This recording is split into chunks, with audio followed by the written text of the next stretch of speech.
What's going on, child? This is your most favorite Diabeto YouTuber in the whole entire world. Back another video, another data action for y'all. But of course, this one's a little bit different. Now, this one's only a little different because apparently a 13-year-old was popped in the head. I don't know if he passed away. If he did, of course, RIP. But he was popped in the head by allegedly a 16-year-old driving one of them scooters that you can rent and shit. And yeah, we don't have those around here, but I've seen them in Detroit and shit like that. But just in general, hearing the scooter, it being such young kids and shit like that, it's kind of wild. But of course, I'm very curious to know what is actually going on here. So with that said, shout out 1090 Jake for the video I'm reacting to. Of course, you know, this is all alleged as well. And also, it is all love, no hate. Now, of course, I'm going to make my jokes.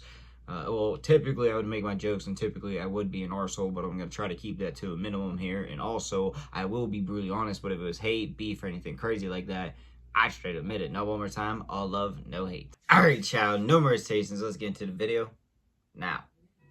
Man, what's up, everybody? Welcome back to another episode of EOS. It's 1090 Jake, man. I'm rocking with y'all, y'all rocking with me. And for this video, we're going to be speaking on a tragedy coming straight out of Queens, New York. Monday, September 22nd, 2025. Sanjay Samuels, a 13-year-old freshman, was on his way to school, walking through Cambria Heights in Queens, New York. It was 8:30 in the morning when he got shot in the fucking head. A 13-year-old boy shot in the head on his way to school in Queens has died.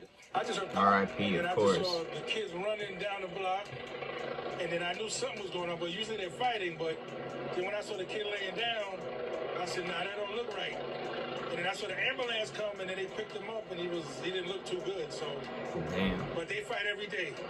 Every day they out here. You know, you got the little gang members and the little kids fighting.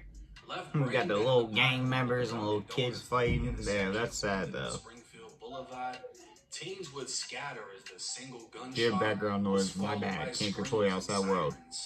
Sanjay would be rushed to a children's hospital, alive but unresponsive.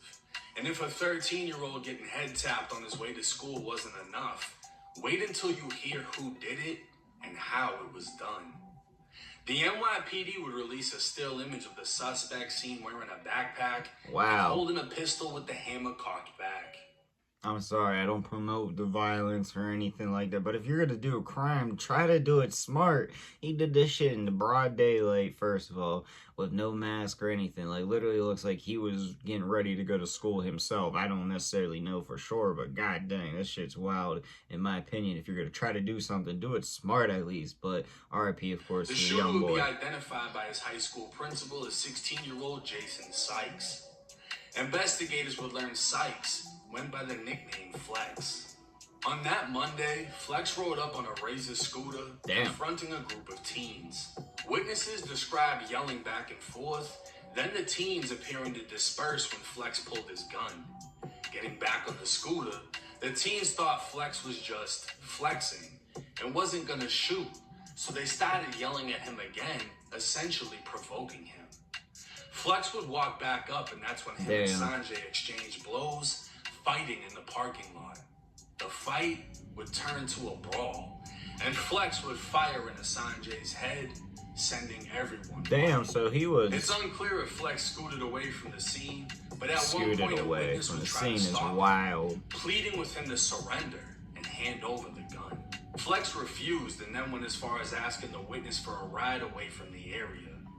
The witness obviously refused, but would ask Flex for his sweatshirt.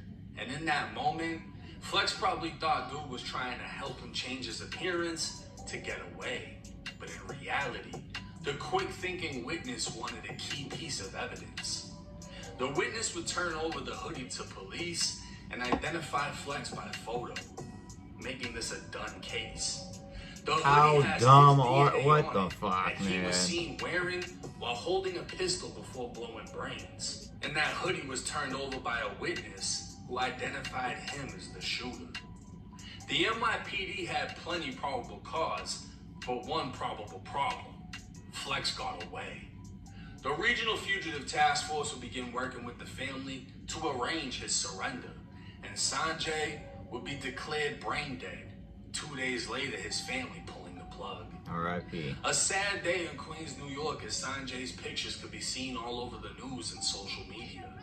But NYPD would claim he wasn't the 13-year-old his family was portraying him to be.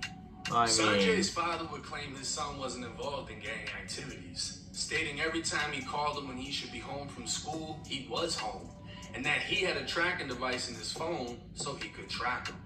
But the NYPD would disagree. Sanjay went by the name J2 Guns on Instagram, and while he had no criminal history, he would post quite frequently about SMM, otherwise known as sex, money, murder.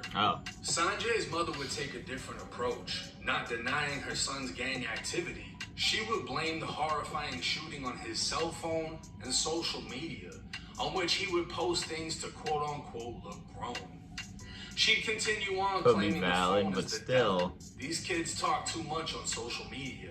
They live on their phone, on social media to hype is the themselves devil. up, These to phones look and grown, technology are the to look devil. big and bad. I believe that. Sanjay's friends would tell police that Flex was a known troublemaker in the area, but video from the confrontation at Dunkin' Donuts would reveal they were taunting each other, and a male can be heard saying, "Flex is gonna die. Flex is gonna die." Oh, well. Flex was known to police, having been arrested at just 14 for robbery and 13 for gang assault. On Friday, September 26th, 16-year-old Jason Sykes, aka Flex, turned himself into police. And today, the day this video drops, he will face the courts and face charges of murder and criminal possession of a weapon. While his age will legally spare him from a life sentence, his actions may end with decades in prison.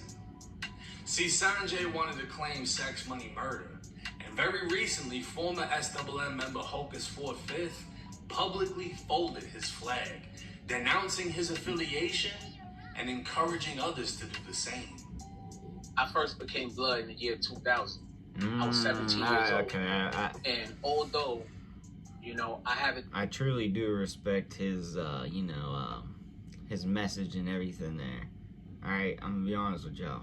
I truly do. The only reason I already seen the video and all that because Adam22 decided he was gonna mock it, which, yeah, you can make comedy and all that, but like, the way he was mocking it, it felt like he was trying to degrade what he was actually trying to push. But honestly, I back it, even though, of course, I'm a civilian and I really don't know that lifestyle and all that stuff. But, yeah, I'm going to also use that reference for something I want to say real quick.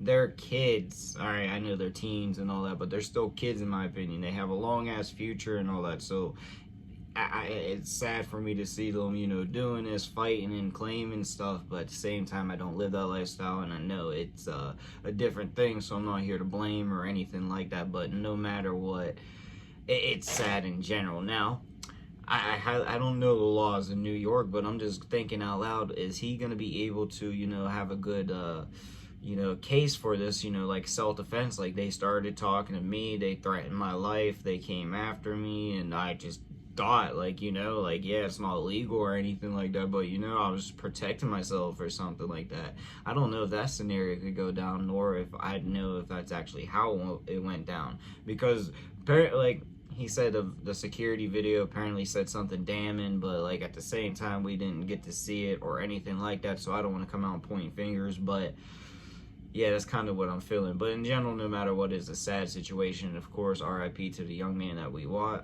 Not even young man, just the young boy we lost. But really, that's all I gotta say. But let me know what y'all think in the comment section down below. Also in the comments, your boy make all kinds of videos. Oh, God. Learned this boy kicked in real bad. You didn't see the pause there, but it was like, but yeah, like I said, that's all I got for y'all. Peace.